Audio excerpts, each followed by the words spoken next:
আমার সিংহদেরকে খাঁচায় বন্দি করে মেরো না, শকুনেরা তোমাদের গোশত থুপলে থুপলে খাবে। আপনি সেগুলি মনে রাখুন। আমি খেলাফত আন্দোলনের বা মজলিসের ভাইদের বক্তব্য শুনেছি, অনেকের চোখের পানি দেখেছি। ইত্তেহাদুল উম্মাহ কুমিল্লা জেলা হয়েছে, বাংলাদেশে হয়েছে, সরমনের মনন পিসা হুজুরকে নিয়ে হয়েছে, পরবর্তীতে এটা টুকরো টুকরো খান খান হয়ে গিয়েছে। সে অতীত ইতিহাস আমাদেরকে স্মরণ করতে হবে। আমাদের আজকে যে ইত্তেফাক, এটা যাতে আর কোনোদিন ভেঙে না যায়, আমাদেরকে সেটা আল্লাহর কাছে চোখের পানি দিয়ে দোয়া করতে হবে। আপনি যখন আবু সাইদ যখন বুক পেতেছিলেন, আপনি মিডিয়াতে দেখেন, তাকে তার এই হাত পাতার মধ্যে কোনো লৌকিকতা ছিল না, বানাওটি ছিল না। সে দেশের জন্য, স্বাধীনতার জন্য হাত পেতে দিয়েছে। আপনাকেও আজকে কথা বলার ক্ষেত্রে আপনার কোনো লৌকিকতা আছে কিনা, বানাওটি আছে কিনা, সেটা দেখা দরকার। মুগ্ধের মতোই কাজ করেছে। সে বলেছে মগজ ধোলাই করো, আন্দোলনের সময় মিছিল করে বলতেছে তোমাদের মগজ ধোলাই করো, ভারতের মগজ দিয়ে বাংলাদেশ চলবে না। সেই মুগ্ধর মতো কথা বলতে হবে আমাদের। হাজরিন, আমি আপনাদেরকে বলতে চাই, সর্বশেষ আমার কথা হলো যে উলামায়ে কেরামের ব্যাপারে ডক্টর লুৎফুর রহমান সাহেবের একটা উদ্ধৃতি দিয়ে আমার বক্তব্য শেষ। আমি কাছ থেকে উনাকে দেখেছি, আমি টুমসর মাদ্রাসায় পড়েছি। তাফসির মাহফিল যখন হতো 3 ঘন্টা তাফসির করতেন উনি, অনর্গল ইংরেজিতে বক্তব্য দিতে পারতেন। সেই লোকটাকে আমির জামাত বলেছেন উনি হচ্ছেন এলেনের ফেরিওয়ালা, তার থেকে অনুকরণ করো। তার বাড়ি দেখো, তার জীবনে উনি কি করেছেন। উনি একটা বক্তব্য দিয়েছে, আমি তখন আলেমে পড়ি টুমসর মাদ্রাসায়, তাফসির মাহফিলে বলেছিলেন তোমরা যারা ছোটখাটো মাসালা নিয়ে এটা আহলে হাদিসের মসজিদ, এটা সারসিনের মসজিদ, যেমন আমাদের এখানেও পাশে নাকি অমুক তরিকার মসজিদ আছে। আমি কি এত তরিকার মসজিদ কোনটা? লাকসামও দেখে এটা চরমনাই, এটা তাবলীগ, এটা আহলে হাদিস, মসজিদগুলি পর্যন্ত ভাগ ভাগ হয়ে গিয়েছে। কেউ কারো মসজিদে চায় না। আজকে আপনাদের এখানে দেখে আমার কলিজা ঠান্ডা হয়ে গেল। মরহুম লুৎফুর রহমান সাহেবের একটা উদাহরণ, উনি বলেছেন করলা খেতে কামলা রেখেছে বদলা। তো সবাই করলা ক্ষেত বাঁচতেছে, উনি তো খুব যুক্তিবিদ্যা ছিলেন, যুক্তি দিয়ে ওয়াজ করতেন। বলো যে পাশেই মালিক ওই যে গাবি একটা বাচ্চা দিবে, করলা ক্ষেতের পাশে এটাকে ঘাস চড়াইতেছে, পাশে ছিল খাল। তো গাবি বাচ্চা দিবে, মোটামুটি ওজনও বেশি, কয়েকদিনের মতো বাচ্চা দিবে। হঠাৎ করে স্লিপ খেয়ে গাবি খালে পড়ে গেল। মালিক ডাকতেছে, এই কামলা বদলারা, আমার গরু উদ্ধার করো। আসছে একজনের মাথায় 5 করলি, আলাউদ্দিন ভাইয়ের মাথায় আজকে 5 করলি। প্রথম যারা এনসি ছাত্র জীবন এটা দেখিনি, মাশাআল্লাহ, মানে এক খেলা দূর করতেছে, আলহামদুলিল্লাহ বলেন। এখন একজনে বলল, তো মালিক বলছে তুমি তো ওয়াহাবি, এক ধাক্কার লোকে ফালাই দিছে, তুমি যদি আমার গরু ধরো ওয়াহাবি হয়ে যাবে। দ্বিতীয় জনের সে এত বড় লম্বা এক টুপি, কালা মেসপিচ্ছা, কয় তুই তো খাস সুন্নি, তুমি যদি আমার গরু ধরো এটা সিন্নি হয়ে যাবে। তৃতীয় জন আসছে দাঁড়ি টানি, কিচ্ছু নাই, আরে তুই তো ফাসেক কাফের, তুই তো ইমানই নাই, আমার গরুও কাফের হয়ে যাবে। এইগুলি 4-5 জনকে ধাক্কার লোকে পালাইছে। এ ফাঁকি দিয়ে গরু খালের মধ্যে পড়ে সদাকাল্লা বন জায়গা। সদাকাল্লা বুঝছেন তো? ইসলামের অবস্থা, ইসলামের দুর্দিন আমাদের শিকড় কেটে দিয়েছে। মা আলেম ওলামার মজবুত শিকড় কেটে দিয়ে বাতিলরা আজকে লাফাচ্ছে, আর আপনারা ফতোয়া দিচ্ছেন। আল্লাহর হস্তে এই সমস্ত একতলাপ দূর করে, যেটা বলেছেন ডক্টর আফম খালেদ হুসাইন, আমি দোয়া করি এই লোকটার মাধ্যমে যাতে বাংলার জমিনকে আলেমকে একসাথ করার আল্লাহ তৌফিক দেয়। উনি বলেছেন আল ইখতিলাফ মাল ইত্তেহাদ, আল ইত্তেহাদ মাল ইখতিলাফ। এটার উপর আজকে বৈষম্য বিরোধী ছাত্র আন্দোলন, এখানে আমাদের জামাত ইসলামের কেন্দ্রীয় সহকারী সেক্রেটারি জেনারেল এটিএম মাসুদ সাহেব বলেছিলেন, এখানে কোনো ইসলামী দলের ছাত্র শিবির, ছাত্র দল, এটা সেটা তাদের ভূমিকা ছিল না। এখানে কাদের ভূমিকা? আমরা দেখি হিন্দু মেয়েরা আন্দোলন করেছে, খ্রিস্টান, বৌদ্ধ, মুসলমান যাদের মধ্যে ইসলামের নীতি নৈতিকতা নেই তারাও আন্দোলন করেছে, কিন্তু তাদের ইত্তেফাক, ইত্তেহাদের কারণে আল্লাহ এটাকে কবুল করেছে। এখান থেকে আমাদের শিক্ষা নেওয়া উচিত। আমি যখন আড়াইশিরা কামিল মাদ্রাসা চাকরি করি, তখন আমাদের জামিয়া কাসিমের শামসু ভাই, উনি বিপি ছিলেন জামিয়া কাসিমা কামিল মাদ্রাসার কামিল ছাত্র হিসাবে। উনি পরে ফারেক হয়ে প্রবাসক হয়েছেন। তো একজন আজান দিচ্ছে, আজানের আগে আসসালাতু আসসালামু আলাইকা এগুলি করতেছে। তো আমরা তো আর কখনো এগুলি দেখি নাই। উনি যে দমকি দিয়েছেন, এগুলি কি করো, শুধু এতটুকুই বলেছে। ওরা আমাদের বিরুদ্ধে বিরাট একটা মাহফিল করলো।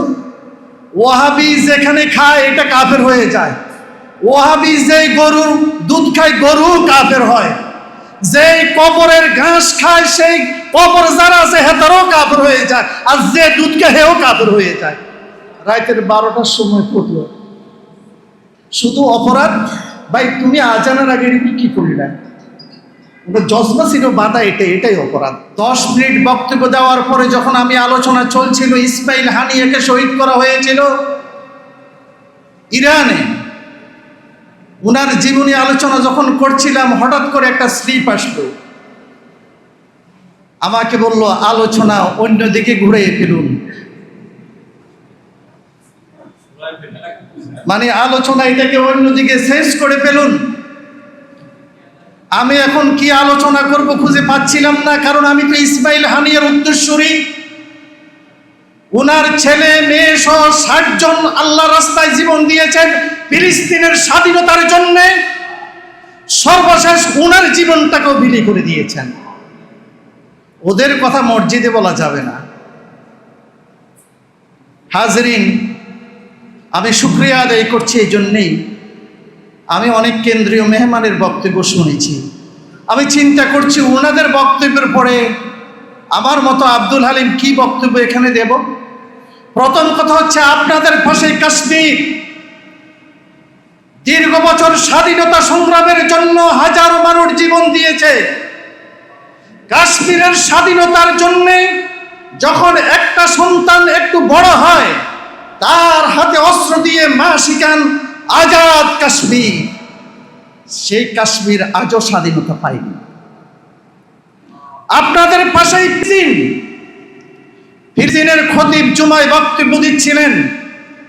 উনি বলছিলেন, ও মুসল্লিরা, ফিলিস্তিনের 50,000 মুসলমানকে হত্যা হলো, 2 লক্ষ মুসলমানকে পঙ্গুত্ব করা হলো, 20 লক্ষ মুসলমানকে বাড়িঘর ছাড়া করা হলো।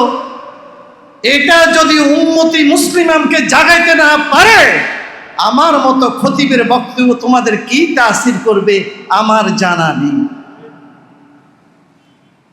হামাসের মুখপাত্র আবু উবাইদা বক্তব্য দিয়েছিলেন, ও মক্কা মদিনার খতিবরা, তোমরা যখন নামাজের মধ্যে বলো সফু সুফাকুম, কাতার সোজা করো, সুন্নত আদায় করো, তখন আমরা ফিলিস্তিনিরা স্বাধীনতা সংগ্রামের জন্য, মসজিদে আকসাকে রক্ষা করার জন্য আমরা তখন রক্তের সাগরে ভাসতেছি। সুতরাং শুকরিয়া আদায় করা দরকার।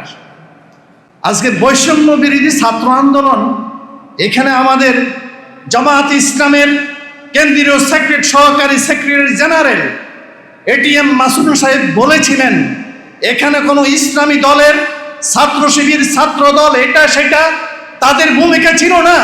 এখানে কাদের ভূমিকা?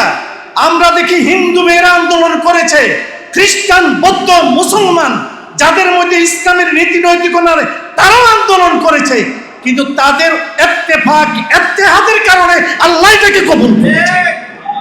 এখান থেকে আমাদের শিক্ষা নেওয়া উচিত। আমি যখন আড়াইশিরা কামিল মাদ্রাসা চাকরি করি, তখন আমাদের জামিয়া কাসিমের শামসু ভাই, উনি বিপি ছিলেন জামিয়া কাসিমা কামিল মাদ্রাসার কামিল ছাত্র হিসাবে। উনি পরে ফারেক হয়ে প্রভাষক হয়েছেন। তো একজন আজান দিচ্ছে, আজানের আগে আসসালাতু ওয়াসসালামু আলাইকা এগুলি পড়তেছে। তো আমরা তো আর কখনো এগুলি দেখি নাই। উনি যে ধমকি দিয়েছেন, এগুলি কি করো, শুধু এতটুকুই বলেছে। ওরা আমাদের বিরুদ্ধে বিরাট একটা মাহফিল করলো। ওয়াহাবি যেখানে খায় এটা কাফের হয়ে যায়, ওয়াহাবি যে গরুর দুধ খায় গরু কাফের হয়, যে কবরের ঘাস খায় সেই কবর যারা আছে হেতারও কাফের হয়ে যায়, আর যে দুধ খায় হেও কাফের হয়ে যায়। রাতের 12টার সময় পড়লো, শুধু অপরাধ ভাই তুমি আজানের আগে কি করলেন, ওটা জজমা ছিল বাধা, এটাই অপরাধ। হাজিরেন, আমি আপনাদেরকে বলবো, আপনি ডক্টর মুরসি আপনি কি বলেছে, আল্লাহর সিংহদেরকে খাঁচায় বন্দি করে মেরো না, শকুনেরা তোমাদের গোশত থুপলে থুপলে খাবে। আপনি সেগুলি মনে রাখুন। আমি খেলাফত আন্দোলনের বা মজলিসের ভাইদের বক্তব্য শুনেছি, অনেকের চোখের পানি দেখেছি। ইত্তেহাদুল উম্মাহ কুমিল্লা জেলা হয়েছে, বাংলাদেশে হয়েছে, সরমনের মনন পিসা হুজুরকে নিয়ে হয়েছে, পরবর্তীতে এটা টুকরো টুকরো খান খান হয়ে গিয়েছে। সে অতীত ইতিহাস আমাদেরকে স্মরণ করতে হবে। আমাদের আজকে যে ইত্তেফাক, এটা যাতে আর কোনোদিন ভেঙে না যায়, আমাদেরকে সেটা আল্লাহর কাছে চোখের পানি দিয়ে দোয়া করতে হবে। আপনি যখন আবু সাইদ যখন বুক পেতেছিলেন, আপনি মিডিয়াতে দেখেন তাকে, তার এই হাত পাতার মধ্যে কোনো লৌকিকতা ছিল না, বানাওটি ছিল না। সে দেশের জন্য, স্বাধীনতার জন্য হাত পেতে দিয়েছে। আপনাকেও আজকে কথা বলার ক্ষেত্রে আপনার কোনো লৌকিকতা আছে কিনা, বানাওটি আছে কিনা, সেটা দেখা দরকার। মুগ্ধের মতোই কাজ করেছে। সে বলেছে মগজ ধোলাই করো, আন্দোলনের সময় মিছিল করে বলতেছে তোমাদের মগজ ধোলাই করো, ভারতের মগজ দিয়ে বাংলাদেশ চলবে না। সেই মুগ্ধর মতো কথা বলতে হবে আমাদের। হাজিরিন, আমি আপনাদেরকে বলতে চাই, সর্বশেষ আমার কথা হলো যে উলামায়ে কেরামের ব্যাপারে ডক্টর লুৎফুর রহমান সাহেবের একটা উদ্ধৃতি দিয়ে আমার বক্তব্য শেষ। আমি কাছ থেকে ওনাকে দেখেছি, আমি টুমসুর মাদ্রাসায় পড়েছি। তাফসির মাহফিল যখন হতো 3 ঘন্টা তাফসির করতেন উনি, অনর্গল ইংরেজিতে বক্তব্য দিতে পারতেন। সেই লোকটাকে আমিন জমাত বলেছেন উনি হচ্ছেন এলেনের ফেরিওয়ালা, তার থেকে অনুকরণ করো। তার বাড়ি দেখো, তার জীবনে উনি কি করেছেন।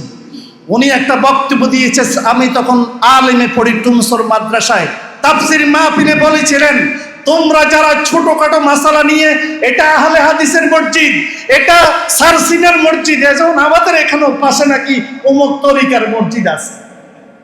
আমি তো এত তরিকার মসজিদ কোনটা, লাকসামও দেখে এটা চরমনাই, এটা তাবলীগ, এটা আহলে হাদিস, মসজিদগুলি পর্যন্ত ভাগ ভাগ হয়ে গিয়েছে। কেউ কারো মসজিদে যায় না। আজকে আপনাদের এখানে দেখে আমার কলিজা ঠান্ডা হয়ে গেল। মরহুম লুৎফুর রহমান সাহেবের একটা উদাহরণ, উনি বলেছেন করলা খেতে কামলা রেখেছে বদলা। তো সবাই করলা ক্ষেত বাইসতেছে, উনি তো খুব যুক্তিবিদ্যা ছিলেন, যুক্তি দিয়ে ওয়াজ করতেন। বলল যে পাশেই মালিক ওই যে গাবি একটা বাচ্চা দিবে, করলা ক্ষেতের পাশে এটাকে ঘাস ছড়াইতেছে, পাশে ছিল খাল। তো গাবি বাচ্চা দিবে, মোটামুটি ওজনও বেশি, কয়েকদিনের মতো বাচ্চা দিবে। হঠাৎ করে স্লিপ খেয়ে গাবি খালে পড়ে গেল। মালিক ডাকতেছে, এই কামলা বদলারা আমার গরু উদ্ধার করো। আসছে, একজনের মাথায় 5 করলি, আলাউদ্দিন ভাইয়ের মাথায় আছে 5 করলি। প্রথম যারা এনসি ছাত্র জীবন এটা দেখিনি, মাশাআল্লাহ, মানে এক তালাব দূর করতেছে, আলহামদুলিল্লাহ বলেন। এখন একজনে বলল, মালিক বলছে তুমি তো ওয়াহাবি, এক ধাক্কার লোকে ফালাই দিছে, তুমি যদি আমার গরু ধরো ওয়াহাবি হয়ে যাবে। দ্বিতীয় জনের সে এত বড় লম্বা এক টুপি, কালা মেসপিচ্ছা, কয় তুই তো খাস সুন্নি, তুমি যদি আমার গরু ধরো এটা সিন্নি হয়ে যাবে। তৃতীয় জন আসছে, দাঁড়ি টানি কিচ্ছু নাই, পারে তুই তো ফাসেক কাফের, তুই তো ইমানই নাই, আমার গরুও কাফের হয়ে যাবে। এইগুলি 4-5 জনকে ধাক্কার লগে পালাইছে। এ ফাঁকি দিয়ে গরু খালের মধ্যে পড়ে সদাকাল্লা বন যায় না। সদাকাল্লা বুঝছেন তো? ইসলামের এই অবস্থা, ইসলামের এই দুর্দিন আমাদের শিকড় কেটে দিয়েছে। মা আলেম ওলামার মজবুত শিকড় কেটে দিয়ে বাতিলরা আজকে লাফাচ্ছে, আর আপনারা ফতোয়া দিচ্ছেন। আল্লাহর হস্তে এই সমস্ত একতলাফ দূর করে, যেটা বলেছেন ডক্টর আবু খালেদ হুসাইন, আমি দোয়া করি এই লোকটার মাধ্যমে যাতে বাংলার জমিনকে আলেমকে একসাথ করার আল্লাহ তৌফিক দেয়। উনি বলেছেন আল ইখতিলাফ মাল ইত্তেহাদ, আল ইত্তেহাদ মাল ইখতিলাফ, এটার উপর ঐক্য থাকবে। আল্লাহ আমাদেরকে কবুল করুন। আসসালামু আলাইকুম।